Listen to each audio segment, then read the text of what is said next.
अस्सलाम वालेकुम dear students. Lecture number 4 में मैं आप सबको वेलकम कहता हूँ। आज के इस लेक्चर में हम theorem of the resolve parts के कुछ और क्वेश्चंस को सॉल्व करने वाले हैं। तो बोर्ड की तरफ चलते हैं और क्वेश्चन नंबर 4 को सॉल्व आउट करते हैं, जिसकी स्टेटमेंट है हमारे पास forces P Q act at a point O and the resultant is R. If any transversal cut the lines of action of forces in a point A, B, C respectively, prove that R divides OC is equal to P divides OA plus Q divides OB। जी तो वो इसमें students कह रहा है कि forces P और Q वो act कर रही है किसी पॉइंट O पे, और जो उनका रिजल्टेंट है वो क्या है R। मतलब वो कह रहा है कि कोई पॉइंट O है हमारे पास in a coordinate system, this is your point O। इस पे फोर्सेस एक्ट कर रही हैं P और Q। तो ये आपने एक फोर्स P ड्रॉ कर ली,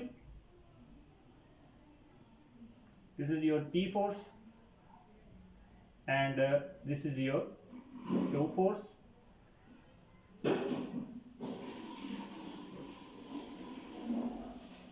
this is your Q force.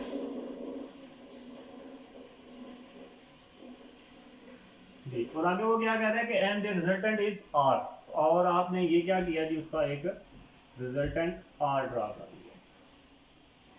ये मैंने आपको लेक्चर नंबर 1 में बताया था कि इसका रिजल्टेंट मैंने इन दोनों के दरमियान में क्यों ड्रा किया। ठीक है, ये मैंने आपको लेक्चर नंबर 1 में बता चुका हूँ। If any transversal cut the line of action of forces in a point A B C, ये तीनों line of action of forces है, इससे कोई ट्रांसवर्सल कट कर रही है at point A B C. ये मैंने एक ट्रांसवर्सल ड्रा कर दिया विच इज एल एम। अब ट्रांसवर्सल की जो डेफिनेशन है स्टूडेंट्स वो आपने मुझे बतानी है इन अ ग्रुप। तो इसे वो डिवाइड कर रही है transversal in a points A B C respectively. Points आपके पास ए बी सी हैं, तो पॉइंट आपके पास ओ ए के साथ आप पॉइंट दे दें ए का, इसी तरह से ओ बी आप दे दें क्यू को, और इसे आप नाम दे दें सी का। अब मैंने पी को ए का नाम क्यों दिया है, क्यू को बी का नाम क्यों दिया है, और आर को सी का नाम क्यों दिया है, ये मैं ऑलरेडी आपको लेक्चर नंबर 1 में बता चुका हूँ। आई होप कि आपको ये बात पता भी होगी और मैं ग्रुप में आपसे पूछूंगा भी। तो यहाँ से स्टूडेंट्स आप आगे चलते हैं, और ये रिजल्ट आपने क्या करना है जी, प्रूफ करना है। ये रिजल्ट बेसिकली स्टूडेंट्स वही रिजल्ट है कि रिजल्टेंट देखें, आपको मालूम है कि रिजल्टेंट वो सम ऑफ द फोर्सेस के इक्वल होता है। मतलब कि R is equal to F1 plus F2, अगर दो फोर्सेस है तो R is equal to F1 force plus F2 force के इक्वल होगा। इसी तरह से यहाँ पे आपके पास दो फोर्सेस कौन सी दी हुई हैं, P और Q दी हुई हैं, तो R is equal to P plus Q हो गया। अब R का जो R किस साइड के ऊपर एक्ट कर रहा है उसकी रेशियो, P किस साइड पे एक्ट कर रही है उसकी रेशियो, प्लस Q किस साइड पे एक्ट कर रही है उसकी रेशियो। ये चीज आपने क्या करनी है जी, प्रूफ करनी है। हमने इसे सोल्यूशन की तरफ चलते हैं। सोल्यूशन में देखें आपके पास लिखा हुआ है let P Q and R makes angle alpha beta and gamma with x axis respectively. कि P Q और R जो है ये बना रहे हैं अल्फा बीटा और गामा एंगल बना रहे हैं x एक्सिस के साथ। तो हम ये आपके पास x एक्सिस है and this is your y axis. तो इसमें जो P है ये क्या बना रहा है जी, एंगल अल्फा बना रहा है। जो Q है ये कौन सा एंगल बना रहा है जी, बीटा, और R जो है ये कौन सा एंगल बना रहा है जी, गामा बना रहा है with x axis. The transversal LM cut the line of action of forces eight point A B C respectively.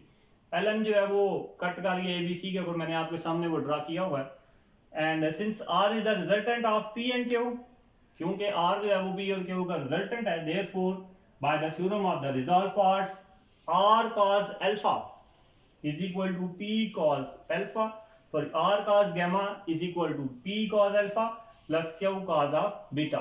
theorem of the resolved parts की मदद से हम इस तरह से लिख सकते हैं जी।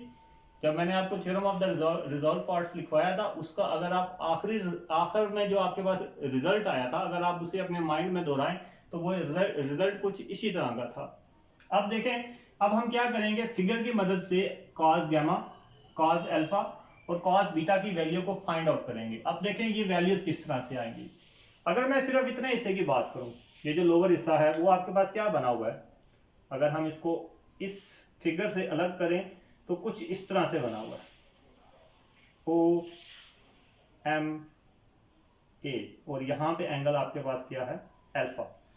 अब किसी भी ट्राइंगल में हमें मालूम है कि 90 के सामने आपके पास क्या होता है, हाइप होता है, और जो गिवन एंगल होता है उसके सामने आपके पास क्या होता है जी, परपेंडिकुलर होता है, और जो तीसरा आपके पास तीसरी साइड आपके पास बचती है वो क्या होती है जी, बेस। अब क्योंकि हमें वैल्यू किसकी चाहिए, कॉज ऑफ अल्फा की, तो we know that cos of alpha is equal to base upon height. Now what is the base? Base is OM, and what is the height? It is OA. So cos alpha is equal to OM divides OA. तो यहाँ आपने क्या लिख दिया, cos of alpha is equal to OM divides OA. Similarly, अगर आप देखें जो R वाली आपके पास है, इसमें आपके पास फिगर कुछ इस तरह से बनी हुई है, OC M, एंड यहां आपके पास एंगल है गैमा का। तो यहां से अगेन हमें कॉज ऑफ गैमा की वैल्यू चाहिए, so cos gamma is equal to base upon hyp. What is the base, again base is OM, and what is the hyp, तो here hyp is OC। So cos gamma is equal to आपके पास क्या आ जाएगा जी, OM divides OC। Similarly for cos of beta आपके पास factorial shape इस तरह से कुछ बन रही है, OB OM B, and this is your cos beta. So cos of beta is equal to again base by height. Now what is the base here, which is OM, and what is the height there, which is OB.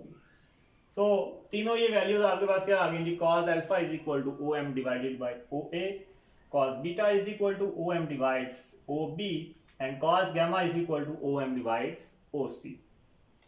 Simply by putting these values in equation number 1, we will get the required result.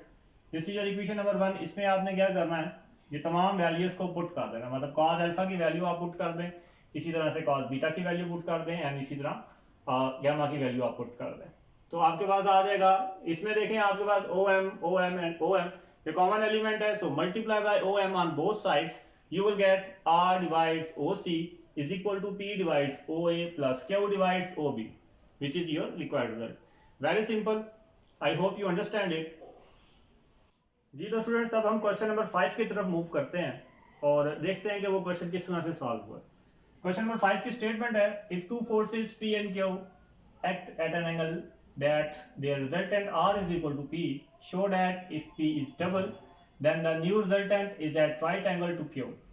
अब student देखें, सबसे पहले statement को समझने की कोशिश करें। वो कह रहा है कि P और Q दो फोर्सेस किसी एक ऐसे एंगल के ऊपर एक्ट कर रही हैं जहां पे रिजल्टेंट जो है वो R और P आपस में क्या है, बराबर है, मतलब R जो है वो P फोर्स के इक्वल है, किसी ऐसे एंगल के ऊपर वो एक्ट कर रहे हैं। हमने ये बात शो करनी है कि अगर P को डबल कर दिया जाए तो फिर जो आपके पास एंगल बनेगा वो एंगल राइट एंगल होगा, और राइट एंगल आपको पता है वो क्या होता है, π/2 होता है, मतलब 90 होता है। तो इसके सोल्यूशन की तरफ चलें। वेरी सिंपल सोल्यूशन, क्योंकि हम इसे प्रीवियस लेक्चर्स में इसके रिलेटेड क्वेश्चंस करके आए हैं। तो आपके पास सोल्यूशन है जी, let the forces P and Q act at O and makes an angle alpha with each other. Take Q along x-axis. If R is the magnitude of the resultant, then कह रहा है कि हमने उसी तरह से जो हमें स्टेटमेंट दी हुई थी उसके मुताबिक ही हमने कर लिया कि जो फोर्सेस P और Q हैं वो एक्ट कर रही हैं एट पॉइंट O और एंगल बना रही हैं अल्फा विद ईच अदर। अगर हम Q को ले लें अलोंग एक्स एक्सिस, अब देखें हमने Q फोर्स को अलोंग एक्स एक्सिस ले लिया, इसका मतलब है Q पे जो एंगल बनने वाला है वो 0 बनने वाला है, ठीक है। And if R is the magnitude of the resultant then R is equal to, ये मैंने वही resultant between the two forces वहां से लिखा है कि R square is equal to क्या आ जाएगा आपके पास, P square plus Q square plus 2PQ cos of alpha. हमारे पास होता है ना R is equal to square root of f1 square plus f2 square plus 2f1 f2 cos of alpha. तो सिंपली f1 और f2 को replace कर दिया है P और Q के साथ, और आपने स्क्वायर रूट को खत्म करने के लिए स्क्वायर ले लिया, तो वहां से आपके पास आ गया R square is equal to P square plus Q square plus 2PQ cos of alpha.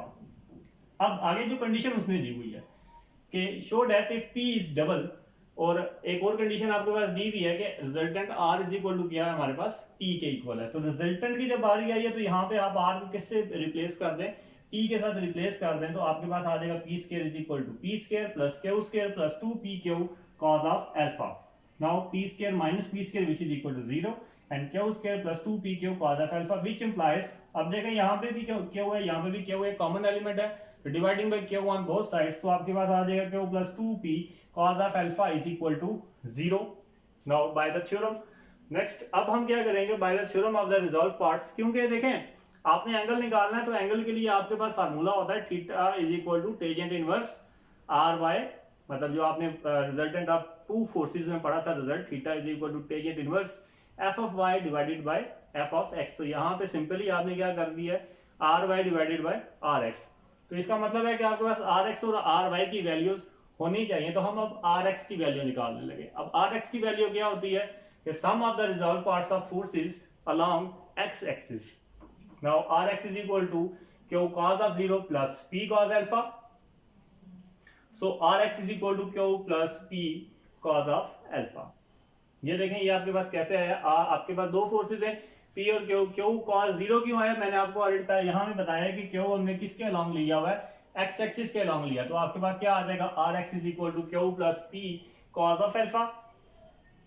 Now since P is double, ये हमें कंडीशन दी हुई है कि अगर P आपके पास क्या हो जाए डबल हो जाए, since p is double so replace p by 2p, so rx is equal to q plus 2p cos of alpha. Now q plus 2p cos of alpha ये किसके इक्वल दिया हुआ है 0 के, so rx is equal to आपके पास क्या हो जाएगा जी 0 हो जाएगा। Now ry is equal to sum of all the forces along y axis, इससे प्रीवियस क्वेश्चन में मैंने आपको बताया था। ये फाइंड आउट करने के लिए हम सिंपली क्या करते हैं cos की जगह पे क्या कर देते हैं साइन कर देते हैं, cos की जगह पे क्या कर देते हैं जी साइन कर देते हैं, तो आपके पास साइन 0 क्या होता है 0, सो क्यू आपके पास फोर्स खत्म हो जाएगी, R Y is equal to आपके पास क्या आ जाएगा P sine of alpha. Since P is double so replace P by 2p, you will get R Y is equal to 2p sine of alpha. Now if a new resultant make an angle theta with q, then theta is equal to tangent inverse ry divided by rx. So by putting the value of ry and rx you will get tangent inverse p sin alpha divided by 0. तो you know that कि जब भी denominator में हमारे पास 0 आता है तो वो किसके इक्वल हो जाता है इंफिनिटी के इक्वल हो जाता है, तो टेंजेंट इनवर्स इंफिनिटी कहाँ पे होता है जी हमारे पास पाई बाय 2 पे होता है। तो I hope you understand the question. आज का लेक्चर बहुत ही इजी था, उम्मीद है कि आपको ये दोनों क्वेश्चन बहुत ही अच्छे तरीके से समझ आ गए होंगे। इसके रेलिवेंट जो क्वेश्चन होंगे वो आपने खुद करने होंगे, जो कि मैं आपको ग्रुप में सेंड कर दूंगा। अल्लाह हाफिज़ and have a nice day.